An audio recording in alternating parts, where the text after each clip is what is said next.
Welcome to Blurr. Today we step into a dark and unsettling tale.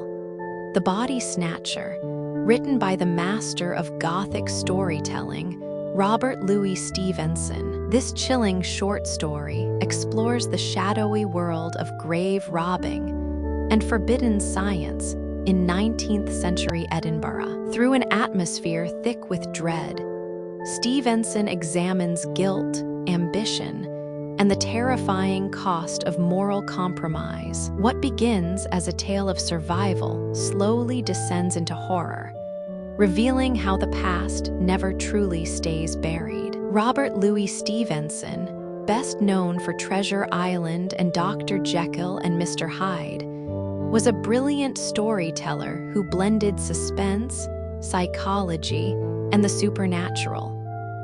And The Body Snatcher is one of his most haunting works. If you enjoy classic horror, dark mysteries, and stories that linger long after they end, you're in the right place. So sit back, listen closely, and let's begin. Every night in the year, 4 of us sat in the small parlor of the George at Debenham, the undertaker, and the landlord and Fetz and myself. Sometimes there would be more. But blow high, blow low, come rain or snow or frost, we 4 would be each planted in his own particular armchair. Fetz was an old drunken Scotchman, a man of education obviously, and a man of some property. Since he lived in idleness, he had come to Debenham years ago, while still young, and by a mere continuance of living, had grown to be an adopted townsman. His blue camlet cloak was a local antiquity, like the church spire. His place in the parlor at the George, his absence from church, his old, crapulous, disreputable vices were all things of course in Debenham. He had some vague, radical opinions and some fleeting infidelities, which he would now and again set forth and emphasize with tottering slaps upon the table. He drank rum, 5 glasses regularly every evening, and for the greater portion of his nightly visit to the George sat, with his glass in his right hand, in a state of melancholy alcoholic saturation. We called him the doctor, for he was supposed to have some special knowledge of medicine, and had been known, upon a pinch, to set a fracture or reduce a dislocation. But beyond these slight particulars, we had no knowledge of his character and antecedents. One dark winter night, it had struck 9 some time before the landlord joined us. There was a sick man in the George. A great neighboring proprietor suddenly struck down with apoplexy on his way to Parliament, and the great man's still greater London doctor had been telegraphed to his bedside. It was the first time that such a thing had happened in Debenham, for the railway was but newly open, and we were all proportionately moved by the occurrence. "He's come," said the landlord, after he had filled and lighted his pipe. "He," said I. "Who? Not the doctor." "Himself," replied our host. "What is his name?" "Dr. Macfarlane," said the landlord. Fetz was far through his 3rd tumbler, stupidly fuddled, now nodding over, now staring mazily around him. But at the last word he seemed to awaken and repeated the name Macfarlane twice, quietly enough the first time, but with sudden emotion at the second. "Yes," said the landlord, "that's his name, Dr. Wolfe Macfarlane." Fetz became instantly sober, his eyes awoke, his voice became clear, loud, and steady, his language forcible and earnest. We were all startled by the transformation, as if a man had risen from the dead. "I beg your pardon," he said.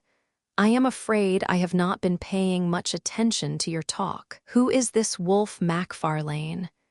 And then, when he had heard the landlord out, it cannot be," he added. "And yet I would like well to see him face to face." "Do you know him, doctor?" asked the undertaker with a gasp. God forbid, was the reply, and yet the name is a strange one. It were too much to fancy, too. Tell me, landlord, is he old? Well, said the host, he's not a young man to be sure, and his hair is white, but he looks younger than you. He is older, though, years older. But with a slap upon the table, it's the rum you see in my face.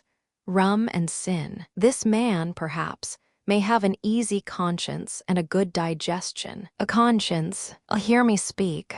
You would think I was some good, old, decent Christian, would you not? But no, not I never canted. Voltaire might have canted if he'd stood in my shoes. But the brains, with a rattling fillip on his bald head. The brains were clear and active, and I saw and made no deductions. If you know this doctor, I ventured to remark, after a somewhat awful pause, I should gather that you do not share the landlord's good opinion.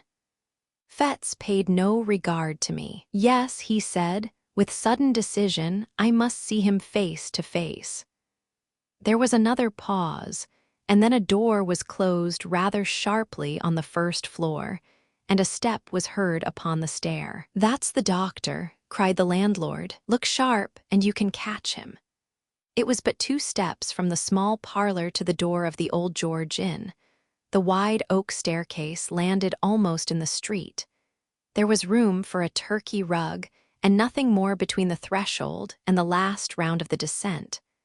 But this little space was every evening brilliantly lit up, not only by the light upon the stair and the great signal lamp below the sign, but by the warm radiance of the bar-room window. The George thus brightly advertised itself to passers-by in the cold street. Fetz walked steadily to the spot, and we, who were hanging behind, beheld the 2 men meet, as one of them had phrased it, face to face. Dr. Macfarlane was alert and vigorous. His white hair set off his pale and placid, although energetic, countenance. He was richly dressed in the finest of broadcloth and the whitest of linen, with a great gold watch chain, and studs and spectacles of the same precious material. He wore a broad-folded tie, white and speckled with lilac, and he carried on his arm a comfortable driving coat of fur. There was no doubt but he became his years, breathing, as he did,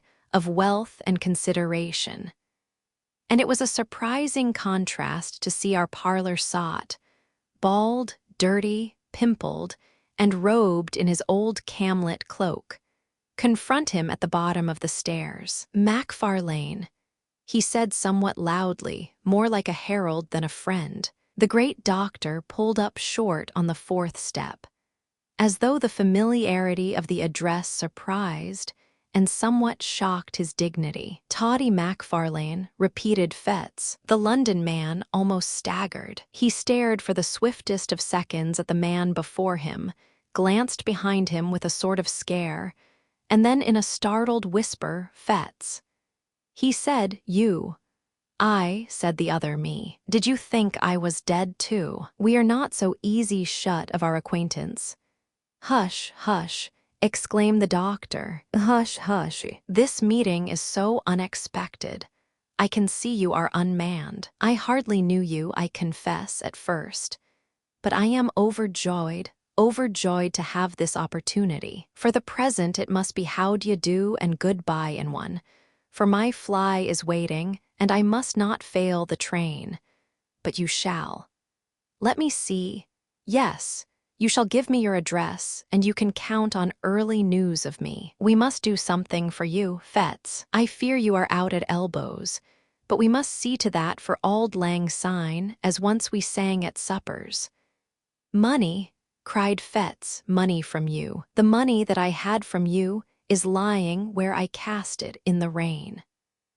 Dr. Macfarlane had talked himself into some measure of superiority and confidence, but the uncommon energy of this refusal cast him back into his first confusion. A horrible, ugly look came, and went across his almost venerable countenance. My dear fellow, he said, be it as you please. My last thought is to offend you. I would intrude on none. I will leave you my address, however. I do not wish it. I do not wish to know the roof that shelters you, interrupted the other. I heard your name. I feared it might be you. I wish to know if, after all, there were a God. I know now that there is none. Begone, he still stood in the middle of the rug, between the stair and doorway. And the great London physician, in order to escape, would be forced to step to one side. It was plain that he hesitated before the thought of this humiliation. White as he was, there was a dangerous glitter in his spectacles. But while he still paused uncertain, he became aware that the driver of his fly was peering in from the street at this unusual scene, and caught a glimpse at the same time of our little body from the parlor, huddled by the corner of the bar. The presence of so many witnesses decided him at once to flee. He crouched together, brushing on the wainscot, and made a dart like a serpent, striking for the door. But his tribulation was not yet entirely at an end, for even as he was passing, Fettes clutched him by the arm, and these words came in a whisper, and yet painfully distinct, "Have you seen it again?" The great rich London doctor cried out aloud with a sharp, throttling cry. He dashed his questioner across the open space, and with his hands over his head, fled out of the door like a detected thief. Before it had occurred to one of us to make a movement, the fly was already rattling toward the station. The scene was over like a dream, but the dream had left proofs and traces of its passage. Next day the servant found the fine gold spectacles broken on the threshold, and that very night we were all standing breathless by the bar-room window, and Fettes at our side, sober, pale, and resolute in look. "God protect us, Mr. Fettes," said the landlord, coming first into possession of his customary senses. "What in the universe is all this? These are strange things you have been saying." Fettes turned toward us. He looked us each in succession in the face. "See if you can hold your tongues," said he. "That man Macfarlane is not safe to cross. Those that have done so already have repented it too late." And then, without so much as finishing his third glass, far less waiting for the other two, he bade us good-bye and went forth, under the lamp of the hotel, into the black night. We three turned to our places in the parlor, with the big red fire and 4 clear candles. And as we recapitulated what had passed, the first chill of our surprise soon changed into a glow of curiosity. We sat late. It was the latest session I have known in the Old George. Each man, before we parted, had his theory that he was bound to prove, and none of us had any nearer business in this world than to track out the past of our condemned companion, and surprise the secret that he shared with the great London doctor. It is no great boast, but I believe I was a better hand at worming out a story than either of my fellows at the George. And perhaps there is now no other man alive who could narrate to you the following foul and unnatural events. In his young days, Fettes studied medicine in the schools of Edinburgh. He had talent of a kind, the talent that picks up swiftly what it hears and readily retails it for its own. He worked little at home, but he was civil, attentive, and intelligent in the presence of his masters. They soon picked him out as a lad who listened closely and remembered well. Nay, strange as it seemed to me when I first heard it, he was in those days well favored and pleased by his exterior. There was, at that period, a certain extramural teacher of anatomy, whom I shall here designate by the letter K. His name was subsequently too well known. The man who bore it skulked through the streets of Edinburgh in disguise, while the mob that applauded at the execution of Burke called loudly for the blood of his employer. But Mr. K was then at the top of his vogue. He enjoyed a popularity due partly to his own talent and address, partly to the incapacity of his rival, the university professor. The students, at least, swore by his name, and Fettes believed himself, and was believed by others, to have laid the foundations of success when he had acquired the favor of this meteorically famous man. Mr. K was a bon vivant as well as an accomplished teacher. He liked a sly illusion no less than a careful preparation. In both capacities, Fettes enjoyed and deserved his notice, and by the second year of his attendance, he held the half-regular position of second demonstrator or sub-assistant in his class. In this capacity, the charge of the theater and lecture room devolved in particular upon his shoulders. He had to answer for the cleanliness of the premises and the conduct of the other students, and it was a part of his duty to supply, receive, and divide the various subjects. It was with a view to this last, at that time very delicate, affair that he was lodged by Mr. K in the same wind, and at last in the same building with the dissecting rooms. Here, after a night of turbulent pleasures, his hand still tottering, his sight still misty and confused, he would be called out of bed in the black hours before the winter dawn by the unclean and desperate interlopers who supplied the table. He would open the door to these men, since infamous throughout the land. He would help them with their tragic burden, pay them their sordid price, and remain alone when they were gone, with the unfriendly relics of humanity. From such a scene he would return to snatch another hour or two of slumber, to repair the abuses of the night, and refresh himself for the labors of the day. Few lads could have been more insensible to the impressions of a life thus passed among the ensigns of mortality. His mind was closed against all general considerations. He was incapable of interest in the fate and fortunes of another, the slave of his own desires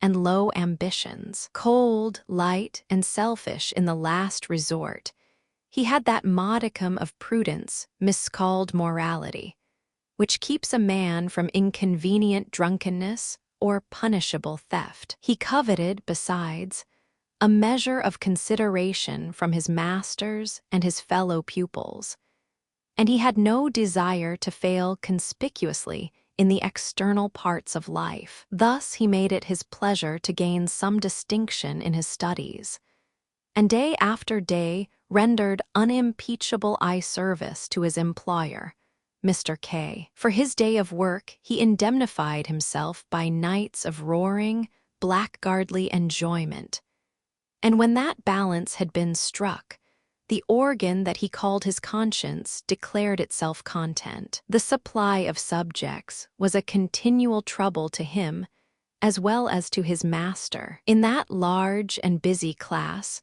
the raw material of the anatomists kept perpetually running out, and the business thus rendered necessary was not only unpleasant in itself, but threatened dangerous consequences to all who were concerned. It was the policy of Mr. K to ask no questions in his dealings with the trade. "They bring the body, and we pay the price," he used to say, dwelling on the alliteration, quid pro quo.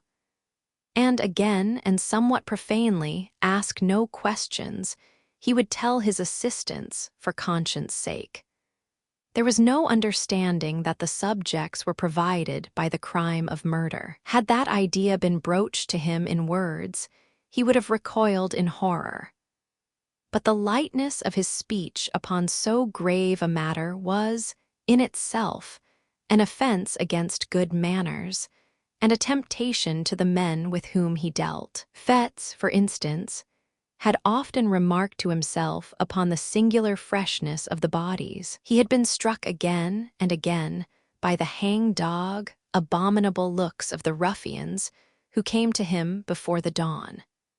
And putting things together clearly in his private thoughts, He perhaps attributed a meaning too immoral and too categorical to the unguarded counsels of his master. He understood his duty, in short, to have 3 branches: to take what was brought, to pay the price, and to avert the eye from any evidence of crime. One November morning, this policy of silence was put sharply to the test. He had been awake all night with a racking toothache, pacing his room like a caged beast, or throwing himself in fury on his bed, and had fallen at last into that profound, uneasy slumber that so often follows on a night of pain, when he was awakened by the 3rd or 4th angry repetition of the concerted signal. There was a thin, bright moonshine. It was bitter cold, windy, and frosty.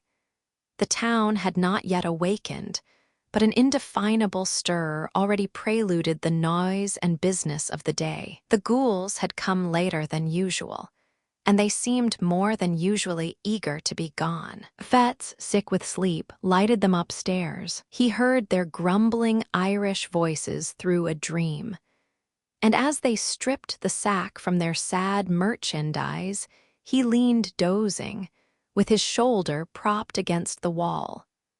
He had to shake himself to find the men their money. As he did so, his eyes lighted on the dead face. He started. He took 2 steps nearer, with the candle raised. "God Almighty," he cried, "that is Jane Galbraith." The men answered nothing, but they shuffled nearer the door. "I know her, I tell you," he continued. "She was alive and hearty yesterday. It's impossible she can be dead.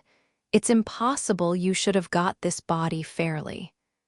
"Sure, sir, you're mistaken entirely," said one of the men, but the other looked Fetz darkly in the eyes and demanded the money on the spot. It was impossible to misconceive the threat or to exaggerate the danger. The lad's heart failed him. He stammered some excuses, counted out the sum, and saw his hateful visitors depart. No sooner were they gone than he hastened to confirm his doubts. By a dozen unquestionable marks, he identified the girl he had jested with the day before. He saw, with horror, marks upon her body that might well betoken violence. A panic seized him, and he took refuge in his room. There he reflected at length over the discovery that he had made, considered soberly the bearing of Mr. K.'s instructions, and the danger to himself of interference in so serious a business, and at last, in sore perplexity, determined to wait for the advice of his immediate superior, the class assistant. This was a young doctor, Wolfe Macfarlane, a high favorite among all the reckless students, clever, dissipated, and unscrupulous to the last degree. He had traveled and studied abroad. His manners were agreeable and a little forward. He was an authority on the stage, skillful on the ice or the links with skate or golf club. He dressed with nice audacity, and to put the finishing touch upon his glory, he kept a gig and a strong trotting horse. With Fetz he was on terms of intimacy. Indeed, their relative positions called for some community of life, and when subjects were scarce, the pair would drive far into the country in Macfarlane's gig, visit and desecrate some lonely graveyard, and return before dawn with their booty to the door of the dissecting room. On that particular morning, Macfarlane arrived somewhat earlier than his wont. Fetz heard him and met him on the stairs, told him his story, and showed him the cause of his alarm. Macfarlane examined the marks on her body. "Yes," he said with a nod, "it looks fishy." "Well, what should I do?" asked Fetz. "Do," repeated the other. "Do you want to do anything? Least said soonest mended, I should say." "Someone else might recognize her," objected Fetz. "She was as well known as the Castle Rock." "We'll hope not," said Macfarlane, "and if anybody does, well, you didn't, don't you see, and there's an end. The fact is, this has been going on too long. Stir up the mud and you'll get Kay into the most unholy trouble. You'll be in a shocking box yourself. So will I, if you come to that. I should like to know how any one of us would look, or what the devil we should have to say for ourselves in any Christian witness box. For me, you know there's one thing certain, that, practically speaking, all our subjects have been murdered. Macfarlane, cried Fettes. Come now, sneered the other, as if you hadn't suspected it yourself. Suspecting is one thing and proof another. Yes, I know. And I'm as sorry as you are this should have come here, tapping the body with his cane. The next best thing for me is not to recognize it. And, he added coolly, I don't. You may, if you please. I don't dictate, but I think a man of the world would do as I do. And I may add, I fancy that is what Kay would look for at our hands. The question is, why did he choose us two for his assistants? And I answer, because he didn't want old wives. This was the tone of all others to affect the mind of a lad like Fettes. He agreed to imitate Macfarlane. The body of the unfortunate girl was duly dissected, and no one remarked or appeared to recognize her. One afternoon, when his day's work was over, Fettes dropped into a popular tavern and found Macfarlane sitting with a stranger. This was a small man, very pale and dark, with coal-black eyes. The cut of his features gave a promise of intellect and refinement which was but feebly realized in his manners. For he proved, upon a nearer acquaintance, coarse, vulgar, and stupid. He exercised, however, a very remarkable control over Macfarlane, issued orders like the great Bashaw, became inflamed at the least discussion or delay, and commented rudely on the servility with which he was obeyed. This most offensive person took a fancy to Fettes on the spot, plied him with drinks, and honored him with unusual confidences on his past career. If a tenth part of what he confessed were true, he was a very loathsome rogue, and the lad's vanity was tickled by the attention of so experienced a man. I'm a pretty bad fellow myself, the stranger remarked, but Macfarlane is the boy. Toddy Macfarlane I call him. Toddy, order your friend another glass. Or it might be, Toddy, you jump up and shut the door. Toddy hates me, he said again. Oh yes, Toddy, you do.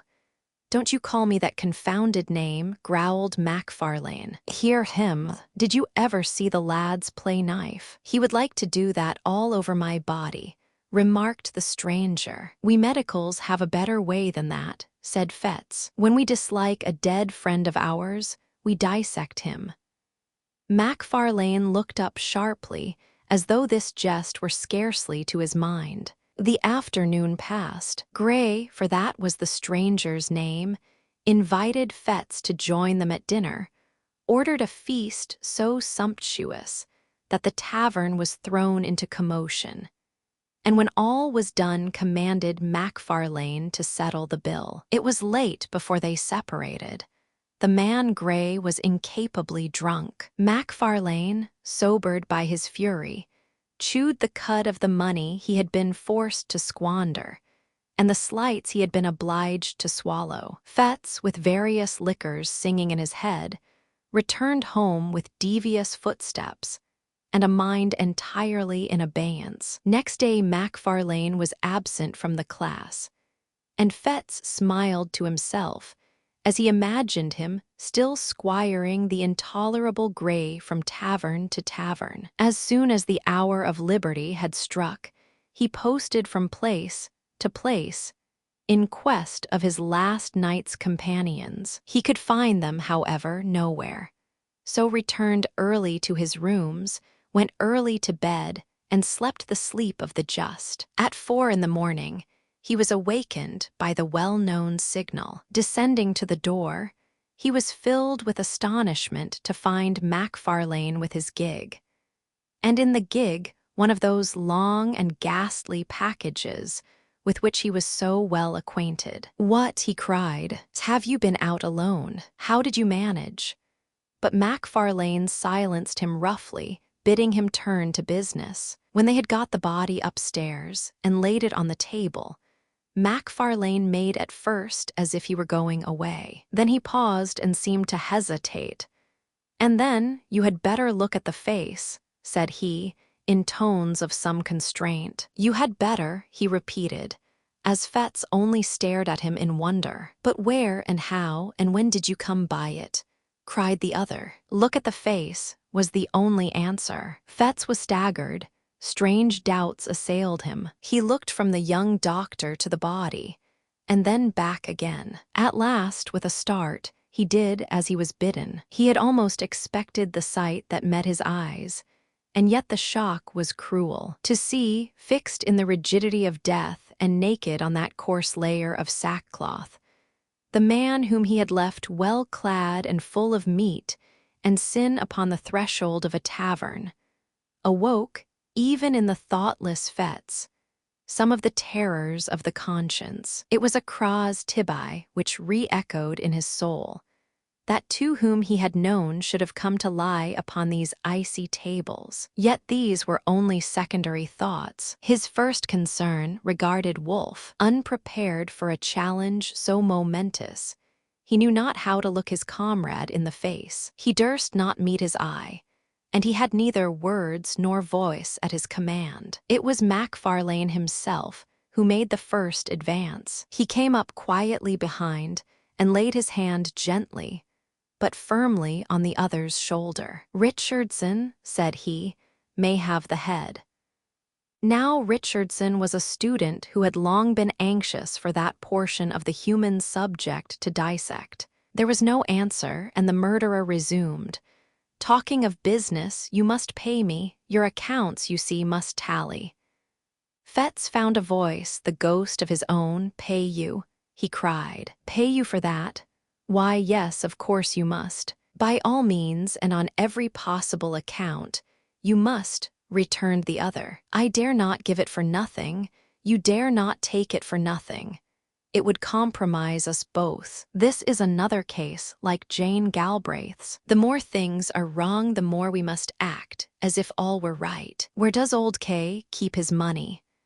"There," answered Fettes hoarsely, pointing to a cupboard in the corner. "Give me the key, then," said the other, calmly, holding out his hand. There was an instant's hesitation, and the die was cast. Macfarlane could not suppress a nervous twitch, the infinitesimal mark of an immense relief, as he felt the key between his fingers. He opened the cupboard, brought out pen and ink and a paper book that stood in one compartment, and separated from the funds in a drawer a sum suitable to the occasion. "Now, look here," he said, "there is the payment made, first proof of your good faith, first step to your security. You have now to clinch it by a second. Enter the payment in your book, and then you, for your part, may defy the devil."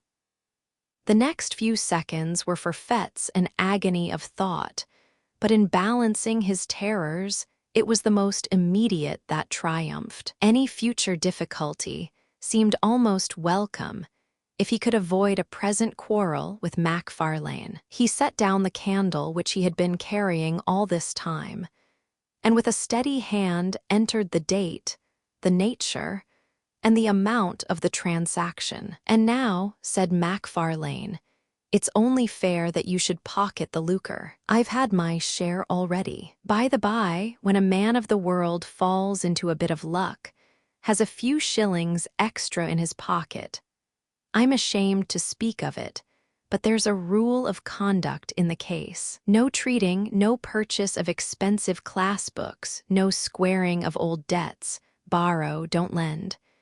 Macfarlane, began Fettes, still somewhat hoarsely, "I have put my neck in a halter to oblige you." "To oblige me?" cried Wolfe. "Oh, come, you did, as near as I can see the matter, what you downright had to do in self-defense. Suppose I got into trouble, where would you be? This second little matter flows clearly from the first. Mr. Gray, is the continuation of Miss Galbraith. You can't begin and then stop. If you begin, you must keep on beginning. That's the truth. No rest for the wicked. A horrible sense of blackness and the treachery of fate seized hold upon the soul of the unhappy student. "My God," he cried, "but what have I done? And when did I begin? To be made a class assistant. In the name of reason, where's the harm in that? Service wanted the position. Service might have got it. Would he have been where I am now?" "My dear fellow," said Macfarlane, "what a boy you are. What harm has come to you? What harm can come to you if you hold your tongue? Why, man, do you know what this life is? There are two squads of us, the lions and the lambs. If you're a lamb, you'll come to lie upon these tables like Gray or Jane Galbraith. If you're a lion, you'll live and drive a horse like me, like Kay. Like all the world with any wit or courage. You're staggered at the first, but look at Kay. My dear fellow, you're clever, you have pluck. I like you and Kay likes you. You were born to lead the hunt. And I tell you, on my honor and my experience of life, 3 days from now you'll laugh at all these scarecrows like a high school boy at a farce."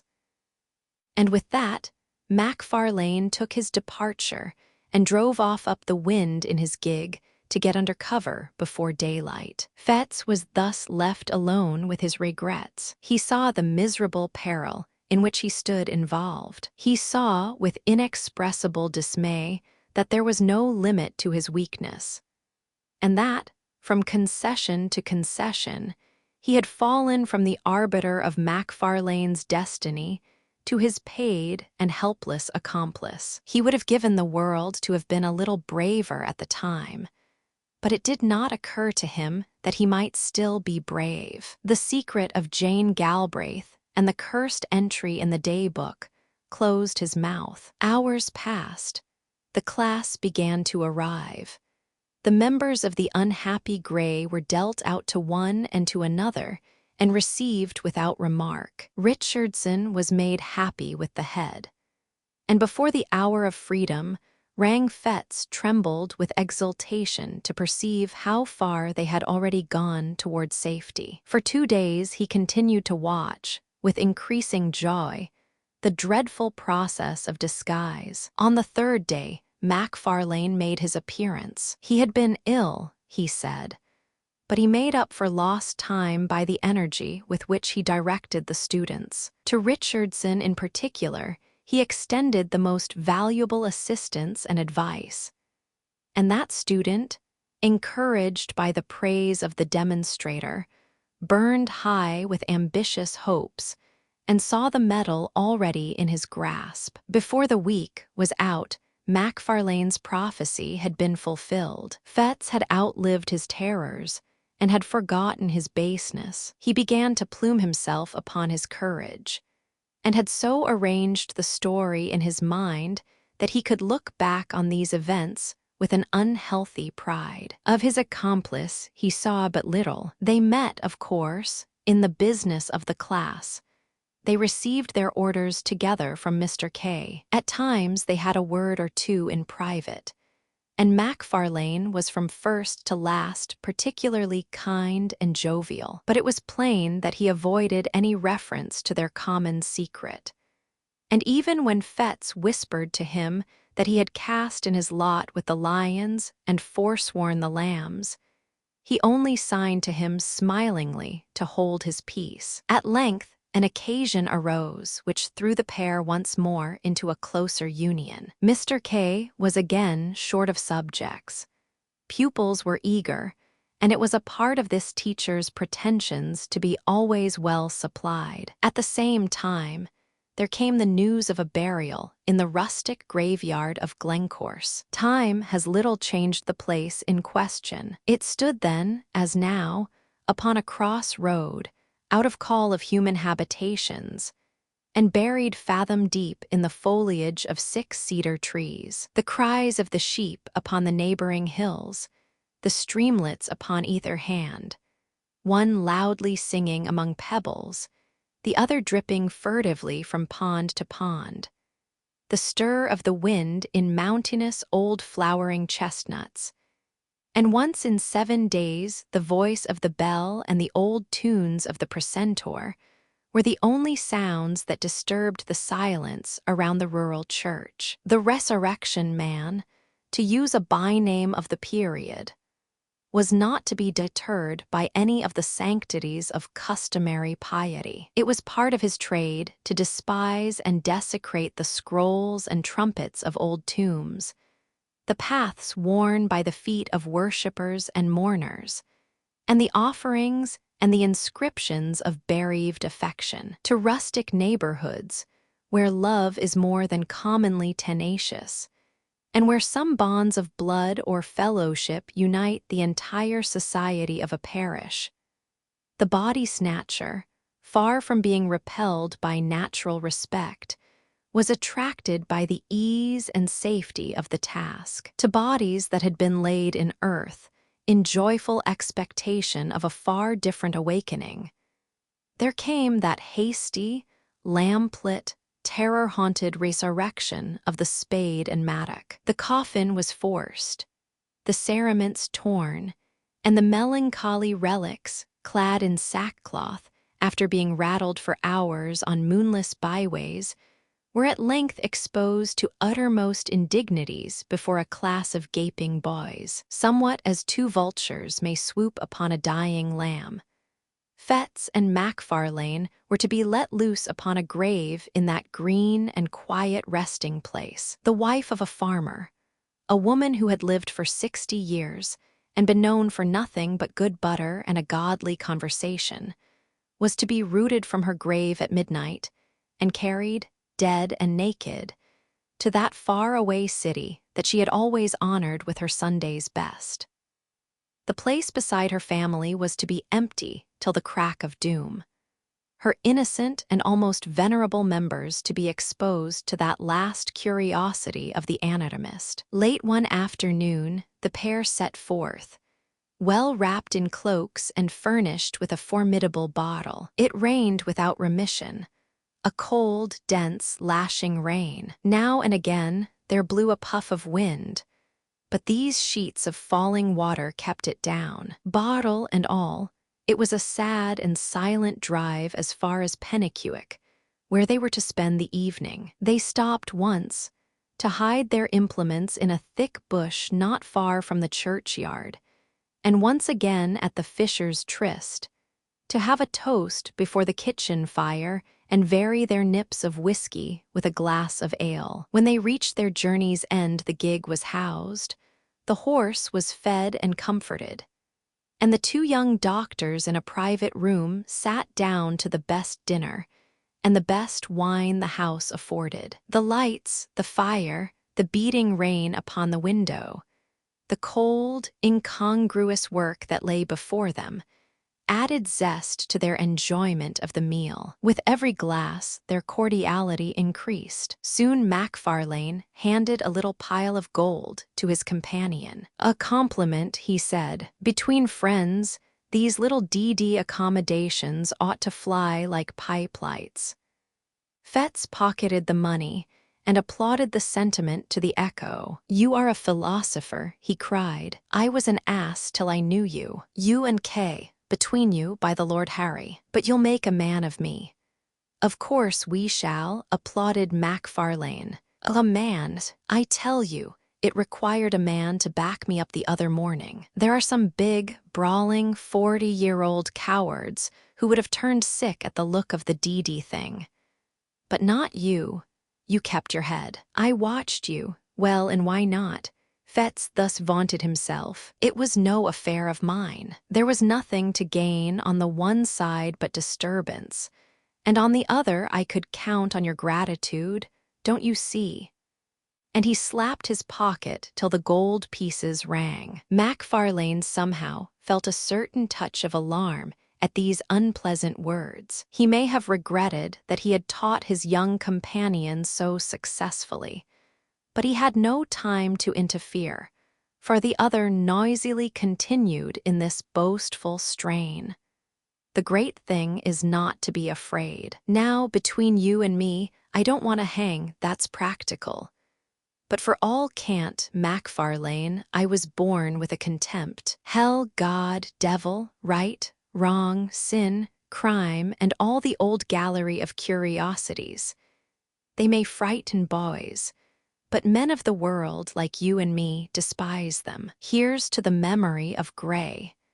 It was by this time growing somewhat late. The gig, according to order, was brought round to the door with both lamps brightly shining, and the young men had to pay their bill and take the road. They announced that they were bound for Peebles, and drove in that direction till they were clear of the last houses of the town.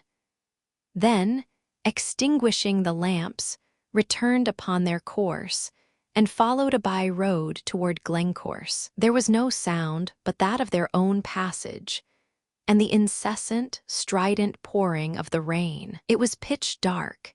Here and there a white gate or a white stone in the wall guided them for a short space across the night.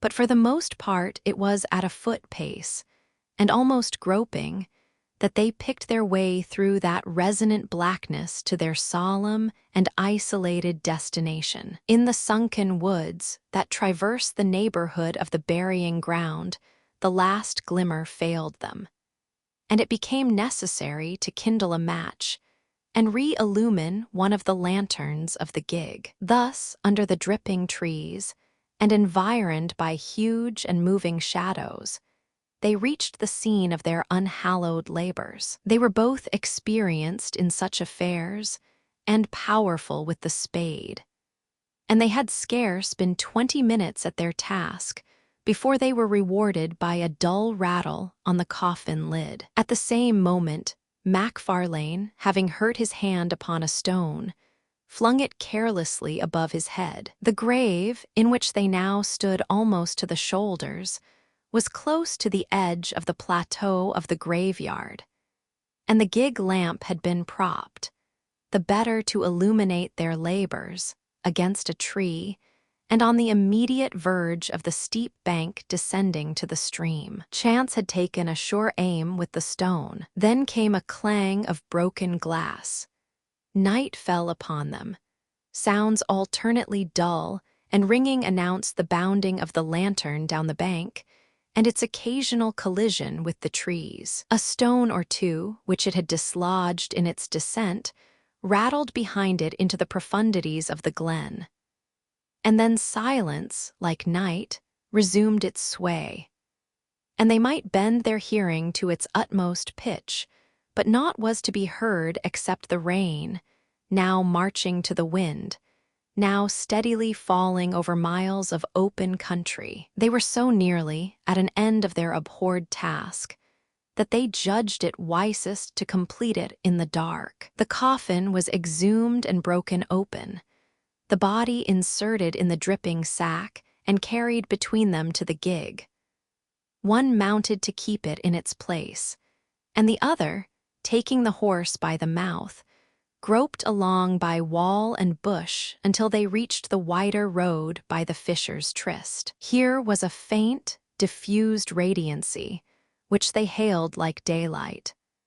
By that they pushed the horse to a good pace and began to rattle along merrily in the direction of the town. They had both been wetted to the skin during their operations, and now, as the gig jumped among the deep ruts, the thing that stood propped between them fell now upon one and now upon the other. At every repetition of the horrid contact, each instinctively repelled it with the greater haste. And the process, natural although it was, began to tell upon the nerves of the companions. Macfarlane made some ill-favored jest about the farmer's wife, but it came hollowly from his lips, and was allowed to drop in silence. Still their unnatural burden bumped from side to side. And now the head would be laid, as if in confidence, upon their shoulders, and now the drenching sackcloth would flap icily about their faces. A creeping chill began to possess the soul of Fetz. He peered at the bundle, and it seemed somehow larger than at first. All over the countryside, and from every degree of distance, the farm dogs accompanied their passage with tragic ululations. And it grew and grew upon his mind that some unnatural miracle had been accomplished, that some nameless change had befallen the dead body, and that it was in fear of their unholy burden that the dogs were howling. "For God's sake," said he, making a great effort to arrive at speech, "for God's sake, let's have a light." Seemingly Macfarlane was affected in the same direction, for though he made no reply, he stopped the horse, passed the reins to his companion, got down, and proceeded to kindle the remaining lamp. They had by that time got no farther than the crossroad down to Auchenklany. The rain still poured as though the deluge were returning, and it was no easy matter to make a light in such a world of wet and darkness. When at last the flickering blue flame had been transferred to the wick and began to expand and clarify, and shed a wide circle of misty brightness round the gig, it became possible for the two young men to see each other and the thing they had along with them. The rain had molded the rough sacking to the outlines of the body underneath. The head was distinct from the trunk, the shoulders plainly modeled. Something at once spectral and human riveted their eyes upon the ghastly comrade of their drive. For some time Macfarlane stood motionless, holding up the lamp. A nameless dread was swathed like a wet sheet about the body, and tightened the white skin upon the face of Fettes.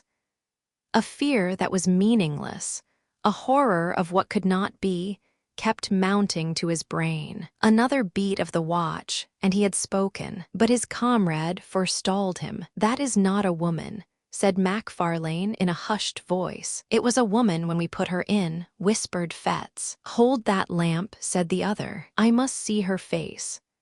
And as Fettes took the lamp, his companion untied the fastenings of the sack and drew down the cover from the head. The light fell very clear upon the dark, well-molded features and smooth-shaven cheeks of a too familiar countenance, often beheld in dreams of both of these young men. A wild yell rang up into the night. Each leaped from his own side into the roadway. The lamp fell, broke, and was extinguished. And the horse, terrified by this unusual commotion, bounded and went off toward Edinburgh at a gallop, bearing along with it, sole occupant of the gig, the body of the dead and long-dissected Grey. If you liked this video, don't forget to like, share, and subscribe to channel Blurr. And tell us in the comments, do you believe some secrets should never be uncovered?